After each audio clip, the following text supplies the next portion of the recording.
Serial को मैं किसी के प्यार में मोहित का देहांत हो गया है। ऐसे में तेजस्विनी, उसकी माँ और उसका भाई तीनों दुखी में गमगीन है। घर में मातम पसरा हुआ है। सामने मोहित का पार्थिव शरीर है और सभी की आंखों में आंसू है। इतना ही नहीं, आज तो मोहित के पापा, बहन और जीजा सभी आए हुए हैं तेजस्विनी के इस दुख में शामिल होने के लिए।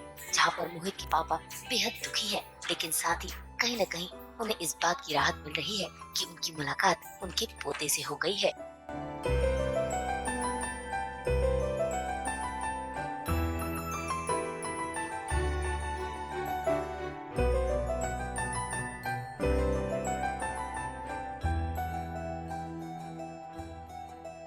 तो यही है, ये एक कहानी में अब एक बहुत ही मेजर टर्न और ट्विस्ट हुआ, जहाँ पे पता ये चल रहा है कि उनका एक दूसरा परिवार है। हमें ये भी नहीं पता था कि वो नहीं हमारे बारे में जानते, किसी को कुछ भी नहीं पता। और ये भी पता चल गया कि ये घर जहाँ हम रह रहे हैं वो वहाँ हम रह नहीं सकते, क्योंकि मोहित की जो ऑफिस वाले हैं उन्होंने ये घर हमसे छीन लिया है।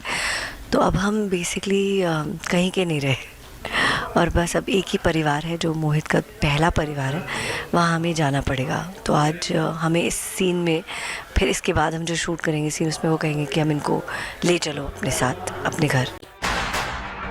भाई पूरे परिवार पर दुखों का पहाड़ टूट गया है और ऐसे में आ गया है एक और ट्विस्ट भी, जहाँ पर तेजस्विनी की माँ को पता चला है कि अब उन्हें ये घर छोड़ना पड़ेगा, क्योंकि ये घर मोहित के ऑफिस की तरफ से दिया गया था। ऐसे में आज मोहित के पापा ने अपनी बहू को अपने घर का न्योता दे दिया है, यानी अब तेजस्विनी अपनी माँ और भाई के साथ अपने असली घर पहुँचेगी, जहाँ पर रियल तमाशा शुरू होगा। बहुत ज़्यादा नोक झोंक तो बहुत छोटा शब्द है, नोक झोंक से ज़्यादा होने वाला है, क्योंकि उस परिवार में अब सिर्फ हमारे लिए सिर्फ कड़वाहट और गुस्सा है, क्योंकि उन्हें ऐसा लगता है कि हमने उनका घर तोड़ा है और हम कहीं ना कहीं ज़िम्मेदार हैं।